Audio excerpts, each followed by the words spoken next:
Morocco, a rugged, romantic country where walled cities once filled with the riches of the desert caravan still ring with the sounds of expert craftsmen. In Morocco, there are unique treasures to be found, if you know where to look. So I'm heading to the mountains, where Berber tribesmen still risk their lives to prove they're among the true masters of the horse. That's a whole lot of horse coming at you. Oh, yeah! But it's not the horses I'm after. It's the incredible gear the riders use, like these saddles. Beautiful work. Look at this. Or this old Moroccan rifle. What are the chances of this thing blowing up in my face? Hey! Then I go looking for the mystical Gwinbri, an instrument used by the Gnawa to contact the spirit world. Morocco, where the old ways never go out of style, just the way I like it. Doesn't even smell as bad as I thought it would. I'm Ian Grant.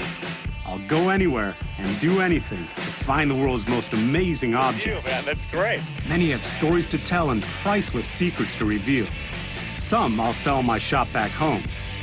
Others I'll keep for my own collection. It's a crazy way to make a living, but I love what I do because I never know what I'll find next.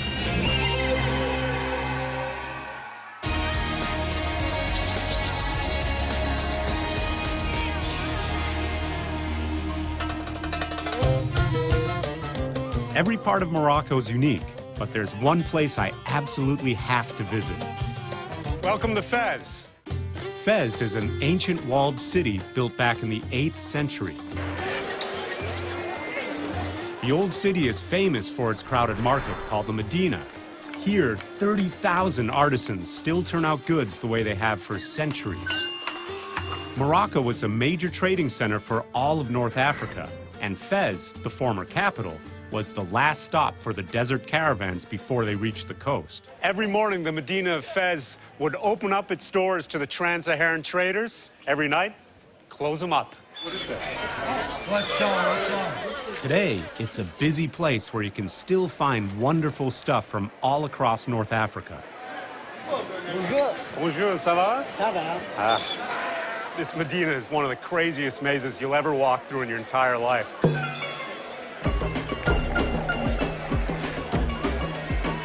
There are 9,000 alleys in Fez, so I could wander for days, but I'm on a mission, trying to find objects used by the Berber horsemen from the Atlas Mountains.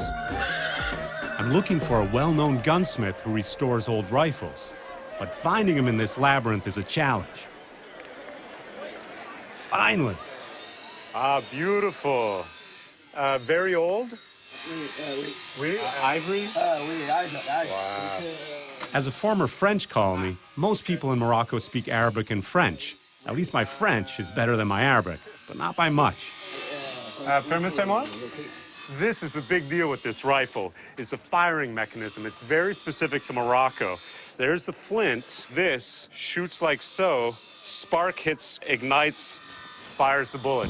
This is actually a really good old piece. So, the big question, combien? Yeah, combien? So, can you write it? Here's a little code written on it, so. The number he comes up with is 13,000 Moroccan dirham, which is $1,500. It's an expensive rifle. So, I just asked him to write a smaller number. 10,200 dirham, so it's about $1,250 for this. But if you look at all the other pieces that you see back here, and we've seen elsewhere in the market, it's the mechanism that gets you up to $1,200. It's a beautiful piece, really is. And it's a fair price. So I'm now the proud owner of a Moroccan rifle. My gun needs a few last repairs before I take it, but this guy's brother is right across the road here. And he's willing to let me shoot another one off to get the feel of it. What are the chances of this thing blowing up in my face? Right? Yeah? What do you want to do? Down? We're cool? All right. Ah, good, yeah. Getting the feel for one of these rifles in the market is one thing, but I want to see the real deal in action. My timing is good. A Berber clan is getting ready for an ancient tribal celebration called Fantasia. Galloping horses, plenty of shooting.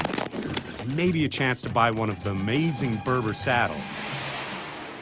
We leave Fez and follow the road to the village of Chemiset, about 60 miles away. Oh, yeah. Of course, 60 miles of Morocco can be an all-day adventure. But I think we're getting close. I meet up with an expert who knows all about this ceremony. Samir? Yes, Samir. Welcome Ian. welcome to Chemiset. Nice to meet you, man. Yeah, nice to meet you too. Wow, they're all coming in.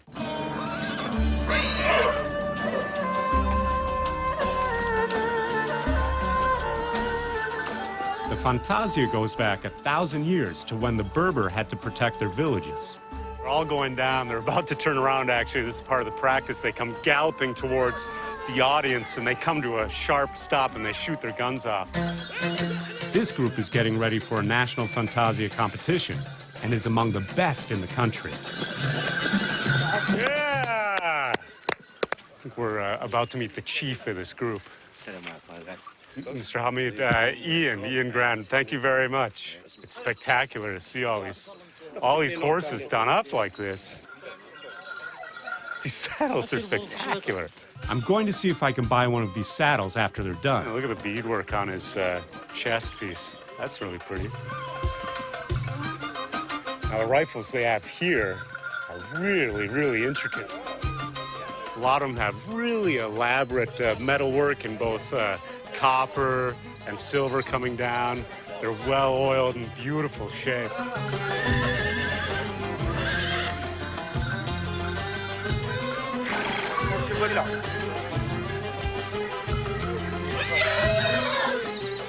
Seems like a whole lot of potential to get kicked into next week sometime.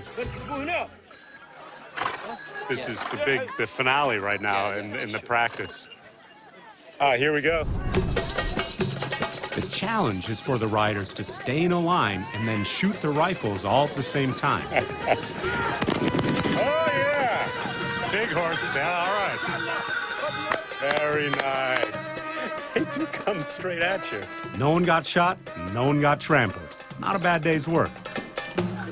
Now, let's see if the chief wants to part with that saddle. Really pretty saddle. All hand-stitched. It's subtle, but it has a lot of intricate work to it. The chief shows me the saddle while he thinks about a price. The saddle is a wooden frame with layers of sheepskin and leather. Here it comes.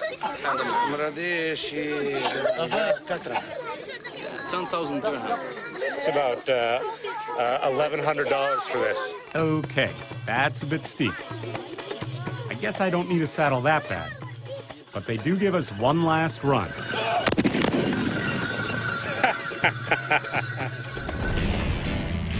Next, the Moroccans have perfected the art of making leather. They should. They've been doing it for 1,000 years, and pretty much the same way. It's one nasty, smelly, disgusting process, but kind of cool. Now let's do this thing.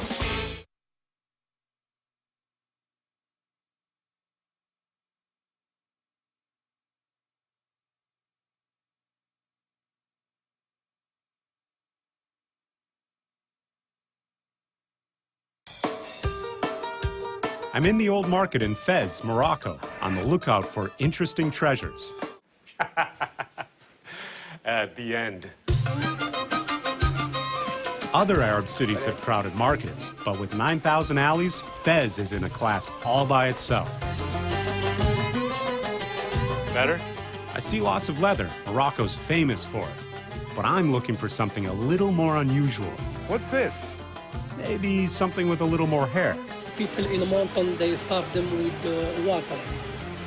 It's a water bag. It's a water bag. It comes from a goat skin. It's pretty much the whole goat you got there. You fill it up right there? Yeah. Do they still use these? Of course. Really? Yes. In summertime, people in the mountain, they prefer to have water in Out of a this? bag like this, yes. Why? Good taste. It keeps it well, and they like sort of the taste of the water out of the leather. It's got to hold 5 gallons. Oh, this is great. So this one is how much? This is 650. This is 500. That's 500. $75 for the big one and $60 for the small one. So Even the belt, they are not same belted. I like this one though too. I like the different color. I love these. They're old, they're unusual, and it'll take $100 for both. Shukran. And he'll hold them for me till later, assuming I can find my way back. Fez has been turning out leather goods for 800 years. And the city still has a thriving leather industry. From the looks of it, nothing's changed since the 14th century.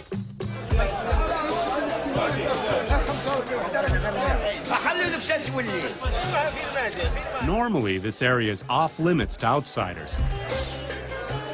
But my guide Rada has the right connections to get me in. Our first stop, the skin market, where they sell hides from sheep, goats, cows, all fresh from the slaughterhouse. Every part of the animal gets used. The meat goes to the butcher shop, the hides are bound for the tannery. Rada introduces me to Ahmed, a leather maker who's looking for goat skins to make water bags, just like the ones I bought. Yeah. So everyone in here is, in essence, haggling over every single skin? Because it looks like complete chaos to me. Each seller auctions his skins one at a time. So they're smack in the middle of an auction right now. Now they arrive to 15 dirhams. 15 dirhams is a little shy of $2 for one skin. It's a good price for the buyer. Exactly. Yeah. This is great. Someone just pulled Ahmed away from us. Just like that, he's into business mode. And the water bag will come out of just one of these. Exactly, yeah. So you have to find one that hasn't been sheared with holes in it or anything. So you have to go through a lot. Yeah. For example, this one, it's not working. Yeah, that's like a leaky the water water will, bag right there. Okay. Oh, he's going to get that one? He will get this tree. He'll get this pile. And he's searching for others. Allez, oui. Oui, madame.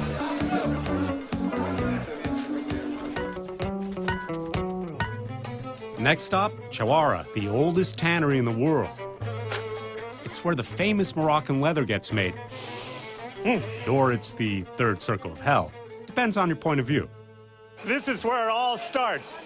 They bring the hides here and soak them in all these pools. And believe it or not, the secret ingredient in the water? Pigeon poop. The ammonia softens the leather and dissolves the hair.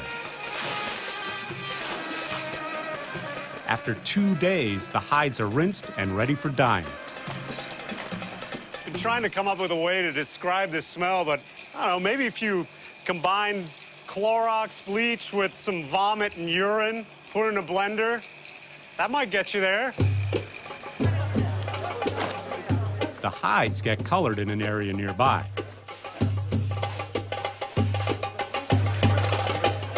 It takes 28 days and 120 people working every single day just to get one finished dyed piece of leather. Men stir the hides with their feet to make sure the color soaks all the way through. Looks nasty. I gotta give it a try. Let's do this thing. I asked him to put us in one that kind of keeps it below so I don't dye me bits and pieces any strange color. Oh, yeah, that's the perfect temperature. That's great. So we just sort of mix it up, just like a well-oiled machine. He feeds them to my feet, I dunk them under. Nice. I gotta admit, I was expecting this to be pretty vile, and it's not bad at all. It doesn't even smell as bad as I thought it would. Certainly gives you a hell of a lot of appreciation for all the work that goes into dyeing a piece of leather. But it's time to move along. Coming up, I meet the Gnawa, Morocco's former slaves. That's very good They communicate with the spirit world using music from this instrument, the gwinbri. It's one fantastic object.